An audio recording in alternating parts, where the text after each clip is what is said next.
నమస్కారం. ముఖ్యమైన విశేషాలన్నీ 3 ముక్కల్లోనే చేసేద్దాం. వచ్చేయండి. కేంద్ర మంత్రి రామ్మోహన్ నాయుడు గారు తప్పు చేసిన వారిని ఉపేక్షించమని చెప్తున్నారండి. అండ్ ఇంకా ఆయన ఏం చెప్తున్నారంటే, ఆయన్ని చాలా బాగా పనిచేశారని చెప్పి అందరూ పొగుడుతున్నారట. ప్రయాణికుల ప్రయోజనాలకి పెద్దపీట వేశారు. Telugu Desam parliament party కితాబిస్తున్నారనమాట.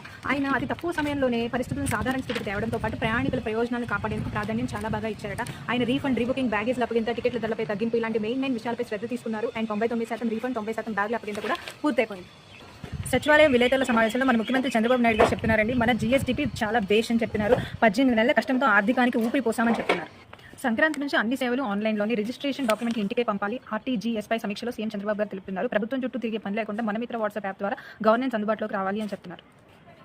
ఏయూలో జెన్జెట్ post office సేవలు పొందేందుకు ఏర్పాటు చేసిన క్యూఆర్ కోడ్ స్కాన్లు, ఏయూలో జెన్జెట్ తపాలా కార్యాలయం విద్యార్థులే నిర్వహించుకునేలా ఏర్పాట్లు, విశాఖ ఆంధ్ర విశ్వవిద్యాలయంలో కొత్తగా ఏర్పాటు చేసిన జెన్జెట్ పోస్ట్ ఆఫీస్ తపాలా సేవలు మరింతగా అందుబాటులోకి యువతరానికి ఏర్పాటుగా చెందాలని చెప్పి చూస్తున్నారు.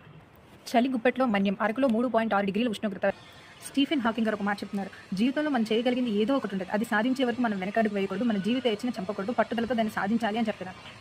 2027లో రై బుల్లెట్ ట్రయల్, అదే ఏడాది ఆగస్టులో ట్రయల్ రన్ గుజరాత్లో వేగంగా ప్రాజెక్ట్ పనులు, ప్రతి స్టేషన్ నిర్మాణము ప్రత్యేకమే. 508 కిలోమీటర్ల దూరాన్ని 2 గంటల 7 నిమిషాల్లోనే చేరుకుంటుందట.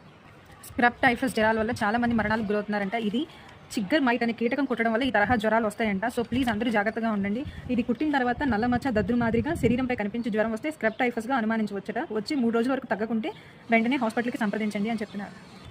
పైలట్ల కొరత వల్ల ఫిబ్రవరి వరకు సర్వీసులు తగ్గించండి అని చెప్తున్నారు. అండ్ ఫిబ్రవరి కల్లా 158 మందిని పైలట్లను అదనంగా నియమించుకుంటామని కూడా తెలియజేస్తున్నారు. ఇండిగో రుణ రేటింగ్ ప్రతికూలం. మూడీస్ ఇండిగో సర్వీసులన్నీ కూడా 5,000 సర్వీసులు రద్దు చేస్తున్నందువల్ల ఇండిగో ఆదాయపరంగా కూడా నష్టపోతుందట. రాష్ట్రాల బార్ కౌన్సిల్లో మహిళా లాయర్లకు 30% సీట్లు ఉన్నాయంట. సరిహద్దులు దాటిన ప్రేమికుడు, యువత కోసం వెళ్లి పాక్ ఆర్మీకి చిక్కిన విశాఖ యువకుడికి 2 సార్లు ప్రేమ కలిగిందండి. ఒకసారి ఫేస్బుక్ ద్వారా స్విట్జర్లాండ్ అమ్మాయిని, రెండోసారి తనను అరెస్ట్ చేస్తే ఖైదీ అమ్మాయితో ప్రేమ వివాహం జరిగితే తన పాక్ ఆర్మీకి చెందిన అమ్మాయి అక్కడికి వెళ్ళబోతుందంటే పాక్ ఆర్మీకి చిక్కిపోయారు.